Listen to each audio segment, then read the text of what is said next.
The next article I've got pulled up is the India-Pakistan war. It says India attacked Pakistan as full-blown war threatens to break out between the two nuclear powers.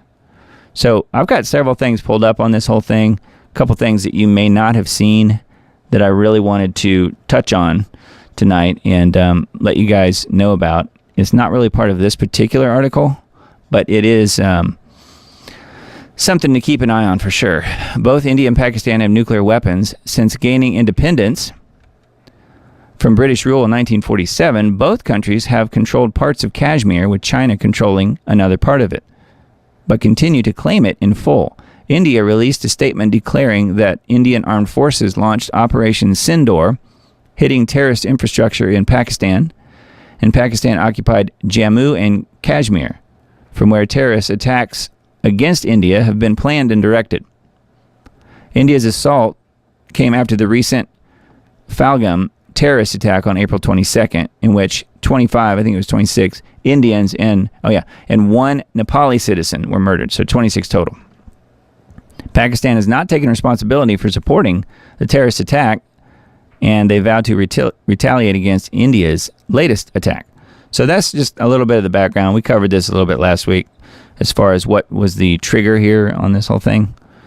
You know, and some people have suggested that maybe that was a false flag. Perhaps it didn't happen, but I tend to think that probably did happen, and that these people are pretty trigger happy and ready to go to war. They've hated each other for a really, really long time. So anyway, we're going to look at this a little bit closer on another tab I've got down the line here, and actually several others that I thought were really interesting. So we'll come back to that. Just in, Trump announces U.S. mediated full and immediate ceasefire between warring nuclear powers of India and Pakistan. Situation between warring neighbors and nuclear powers, India and Pakistan, seem to be devolving into an open war as the two countries targeted military bases and exchanged missile and drone attacks.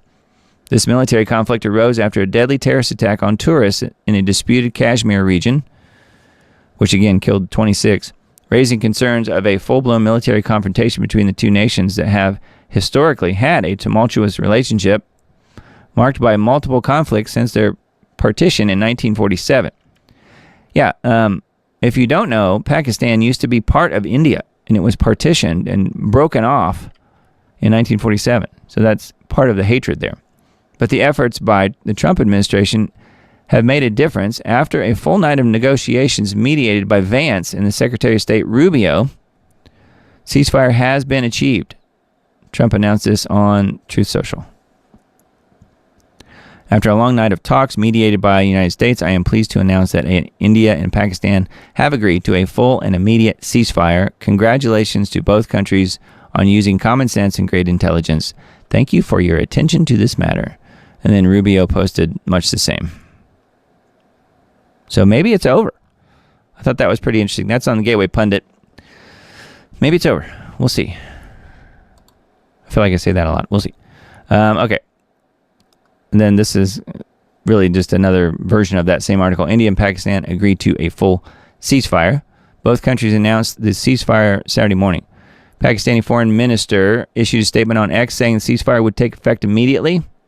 He added that Pakistan has always strived for peace and security in the region, but never at the cost of compromising its sovereignty or territorial integrity. Indian foreign minister also confirmed the ceasefire through a similar statement while insisting that India will continue to take a hard line against terrorism in all of its forms. So it appears that Trump has come through on this. Trump and team has stopped this from going thermonuclear, we hope. But then we also know what happens with the whole peace, and then wham, something large happens, right? The old peace and security thing may not be what it appears to be, but I hope it is. In 2019, we were warned that a nuclear war between India and Pakistan in 2025 could potentially kill 125 million people and cause mass starvation worldwide. So this is a Substack by Michael Snyder, which many of you guys know. What are the odds? When I heard that a study that was released in 2019 had analyzed the damage that would be done by a nuclear war between India and Pakistan in 2025, I knew that I had to investigate. It turns out that this study really does exist. And it's linked right here. It's science.org. According to the authors of the study, a nuclear war between India and Pakistan in 2025, wonder if they just picked that date randomly, would cause up to 125 million direct fatalities and would produce a nuclear winter which would cripple global food production. Yeah, this would be pretty much the end, because that one nuclear blast may not be the only one that happens. You know what I mean? It's kind of a chain reaction oftentimes. So yeah, up to 125 million direct fatalities, they're saying here.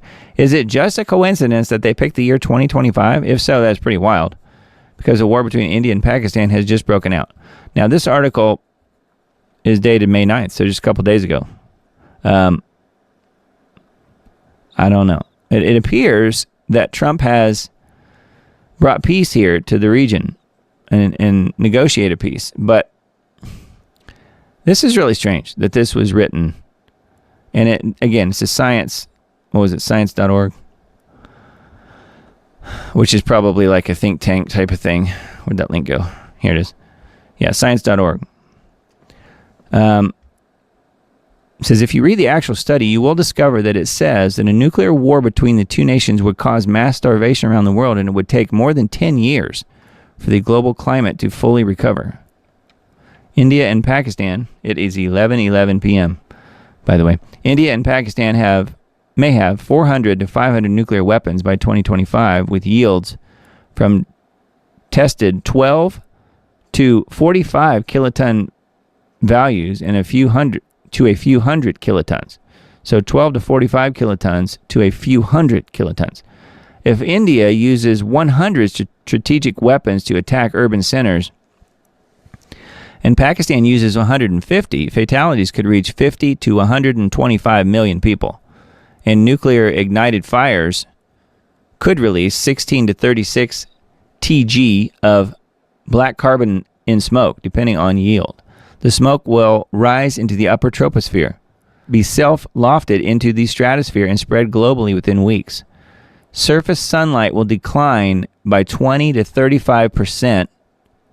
And that is, I'm just sidebar here, that is on top of the geoengineering programs that are already dimming the sun 25%.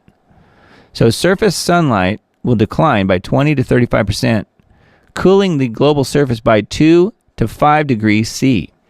Dane says that the Earth has warmed 3.5 degrees C at this point. So it would be bringing it back down, according to this, with the smoke. And reducing precipitation by 15 to 30% with larger regional impacts. Recovery takes more than 10 years. Net primary productivity declines 15 to 30% on land and 5 to 15% in the oceans, threatening mass starvation and additional worldwide collateral fatalities. So that is super depressing. Let's hope this does not happen. But that is really strange. Don't you think that that article was even written and that they just randomly picked 2025? Israel and Pakistan have been kind of going at each other for a long time. But I think it's really strange that they just happen to pick 2025. Yeah, but we need to use solar power. Yeah, makes sense. Yeah, we won't have any sunlight, but yes, get your solar panels out. Yeah, I mean, it's further proof that they know exactly what they're doing. They get us to switch off the coal plants in favor of renewable sources like solar panels and wind, and a nuclear blast darkens the skies for like a decade. So yeah, that makes total sense.